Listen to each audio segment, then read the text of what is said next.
Homeopathy. What? You're probably thinking, this is a topic I've never heard of and probably won't care to remember after I'm done, and odds are you're probably right. Homeopathy is a lesser-known medical practice due to its lack of use in today's society. Although lacking in action, it is so frequently used in certain parts of the world. Homeopathy comes from the two Greek words homeo and pathos, meaning similar and disease.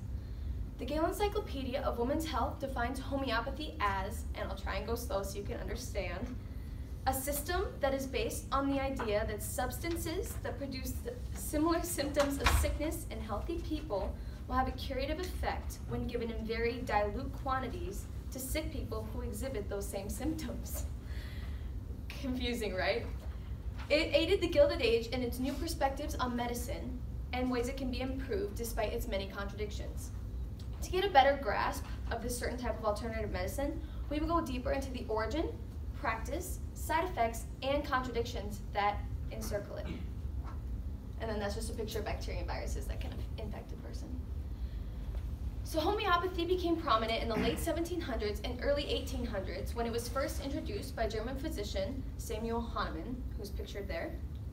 Because of his distaste for the treatments and medications used on patients during that time, he decided to perform experiments on himself to try and find a better alternative. He used a piece of Peruvian bark containing quinine, a malaria remedy, and realized that since it creates the same effects of malaria in a healthy person, it can be used as a remedy to treat somebody with the illness.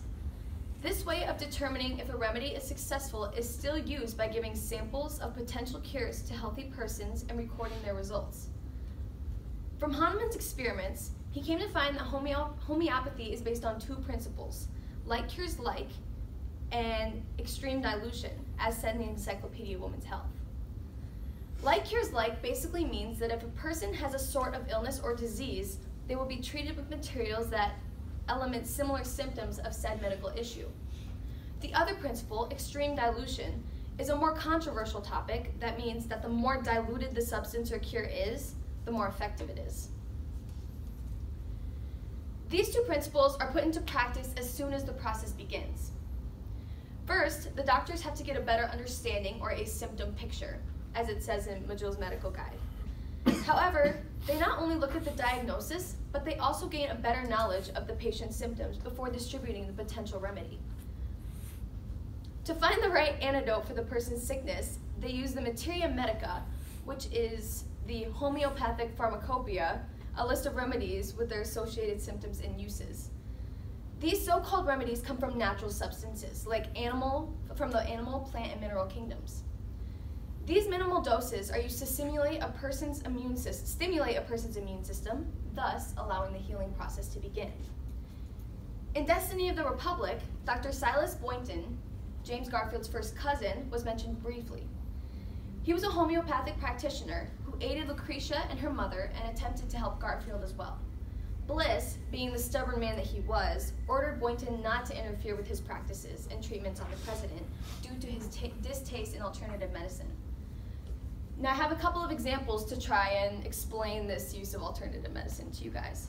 So in this first one, or this diagram I have here, this is a person experiencing diarrhea.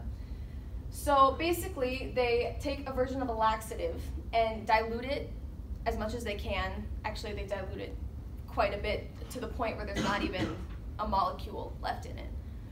And then they feed it to the person, and it stimulates their immune system and works through them and hopes to get rid of it. And they grind it into a fine powder with mortar and pestle, which are also homeopathic substances.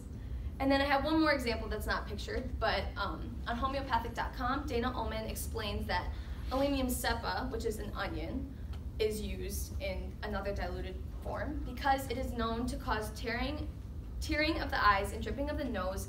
It is a frequent remedy for the common cold and hay fever, especially when there is a thin, watery, and burning nasal discharge that irritates the nostrils. And typically the person's symptoms are worse in a warm room and are relieved in a cold room or in open air. So although there are many cases where homeopathy has been successful, there are also many side effects. Something called a homeopathic aggravation can occur, which worsens the symptoms during the healing process. Also, symptoms of depression can start if emotional problems are what led to the illness in the first place.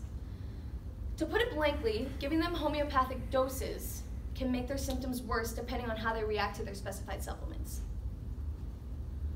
Now, although homeopathy can help with regular diseases or illnesses, it does not have the ability to cure things like cancer or diabetes. Despite this fact, it is able to help minimize the symptoms that those diseases may cause. Contradictions of the effectiveness, however, have been in question since its origin.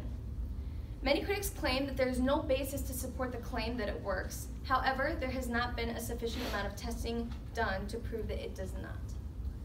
Anyway, so that is homeopathy in a nutshell, and I'm sure you guys have quite a few questions that I will try my best to answer.